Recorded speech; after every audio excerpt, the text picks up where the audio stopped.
بسم اللہ الرحمن الرحیم۔ حضور صلی اللہ علیہ وسلم کا یہ واقعہ نہیں سنا تو زندگی فضول ہے۔ محترم ناظرین، ایک حدیث پاک کا مفہوم ہے کہ سیدنا ابو ہریرہ رضی اللہ تعالیٰ عنہ بیان کرتے ہیں کہ نبی کریم صلی اللہ علیہ وسلم نے فرمایا، میری امت کے تمام لوگ جنت میں جائیں گے سوائے اس کے جس نے جنت میں جانے سے خود ہی انکار کر دیا۔ صحابہ کرام رضی اللہ تعالیٰ عنہم نے عرض کیا، اے اللہ کے رسول، بھلا جنت میں جانے سے کون انکار کرے گا؟ آپ صلی اللہ علیہ وسلم نے فرمایا، جس نے میری اطاعت کی وہ جنت میں جائے گا، اور جس نے میری نافرمانی کی اس نے گویا جنت میں جانے سے انکار کر دیا۔ ایک مرتبہ رسول اللہ صلی اللہ علیہ وسلم ایک سفر سے واپس آ رہے تھے کہ ایک جگہ پر آپ نے پڑاؤ ڈالا۔ قریب ہی ایک بستی تھی جس میں ایک عورت کا تندور تھا۔ اس عورت نے لشکر کی روٹیاں بھی پکائیں۔ جب وہ عورت اپنے کام کاج سے فارغ ہو گئی تو صحابہ کرام سے کہنے لگی، میں تمہارے سردار سے بات کرنا چاہتی ہوں، کیونکہ میں نے سنا ہے کہ وہ صاحب جمال بھی ہیں اور صاحب کمال بھی ہیں۔ صحابہ کرام اسے رسول اللہ صلی اللہ علیہ وسلم کے پاس لے آئے۔ کہنے لگی، اے اللہ کے پیارے رسول، میں آپ سے ایک بات پوچھنا چاہتی ہوں۔ رسول اللہ صلی اللہ علیہ وسلم نے فرمایا، پوچھئے، کیا پوچھنا چاہتی ہو؟ اس نے کہا کہ میں ایک ماں ہوں، تندور میں روٹیاں لگاتی ہوں اور یہی میرا ذریعہ روزگار ہے۔ میرا ایک چھوٹا سا بچہ ہے، میں اس کو آگ کے قریب نہیں آنے دیتی کہ کہیں اس کو آگ یا انگارے سے کوئی تکلیف نہ پہنچے۔ میں خود تندور کے اندر آگ میں اپنا ہاتھ ڈال کر روٹیاں لگاتی بھی ہوں اور نکال بھی لیتی ہوں، لیکن میں یہ پسند نہیں کرتی کہ میرے بچے کو گرم ہوا بھی لگے۔ تو میں نے سنا تھا یہ ساری دنیا کی ماؤں کی محبتوں کو جمع کر دیا جائے تو اس سے 70 گنا زیادہ بندوں سے اللہ پاک محبت کرتے ہیں، تو اللہ پاک بندے کو جہنم میں ڈالنا کیسے پسند فرمائیں گے؟ حدیث پاک میں آتا ہے جس کا مفہوم کچھ اس طرح ہے کہ نبی کریم صلی اللہ علیہ وسلم نے یہ بات سن کر سر جھکایا، مبارک آنکھوں میں آنسو آنے لگے، روتے رہے حتیٰ کہ جبریل علیہ السلام اللہ کا پیغام لے کر آئے۔ میرے محبوب، اس عورت کو بتا دیں کہ اللہ نے ان پر ظلم نہیں کیا، انہوں نے اپنی جانوں پر خود ہی ظلم کیا۔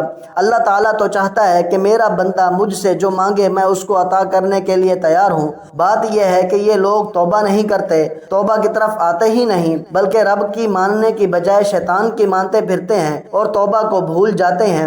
انہوں نے اپنے پاؤں پر خود کلہاڑی ماری، کیونکہ اللہ تو چاہتے ہیں کہ یہ جہنم اور اس کی آگ سے بچ جائیں، یہ تو اپنے عمل کی وجہ سے ہی جہنم میں جائیں گے۔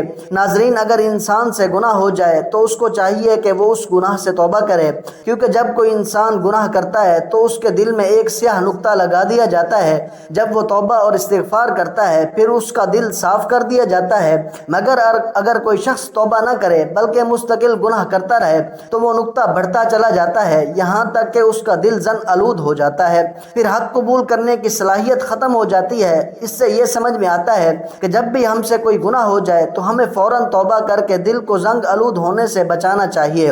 رسول اللہ صلی اللہ علیہ وسلم کا فرمان ہے کہ بے شک جب بندہ ایک گناہ کرتا ہے تو ایک سیاہ نقطہ اس کے دل میں لگا دیا جاتا ہے، پھر جب وہ گناہ چھوڑ دیتا ہے اور استغفار اور توبہ کرتا ہے تو اس کا دل صاف کر دیا جاتا ہے، اور بغیر توبہ کیے ہوئے دوبارہ گناہ کرتا ہے تو اس نقطے میں زیادتی کر دی جاتی ہے حتیٰ کہ وہ پورے دل پر چھا جاتا ہے۔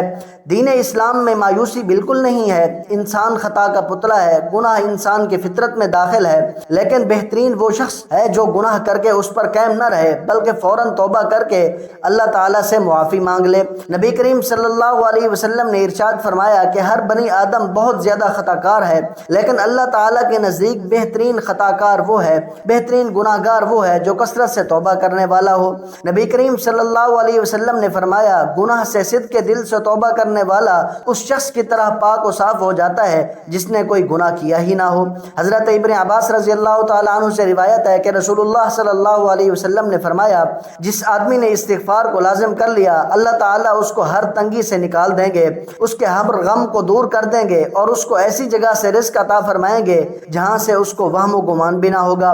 حضرت ابو ذر رضی اللہ تعالیٰ عنہ روایت کرتے ہیں کہ رسول اللہ صلی اللہ علیہ وسلم نے ارشاد فرمایا کہ اللہ تعالیٰ ارشاد فرماتے ہیں، میرے بندے، بے شک جب تو میری عبادت کرتا رہے گا اور مجھ سے مغفرت کی امید رکھے گا میں تجھ کو معاف کرتا رہوں گا، چاہے تجھ میں کتنی ہی برائیاں کیوں نہ ہوں۔ میرے بندے، اگر تو زمین پر گناہ کے ساتھ بھی مجھ سے اس حال میں ملے کہ میرے ساتھ کسی کو شریک نہ کیا ہو تو میں بھی زمین پر مغفرت کے ساتھ تجھ سے ملوں گا، یعنی بھرپور مغفرت کر دوں گا۔ اللہ پاک ہمیں توبہ کرنے کی توفیق عطا فرمائے، آمین ثم آمین۔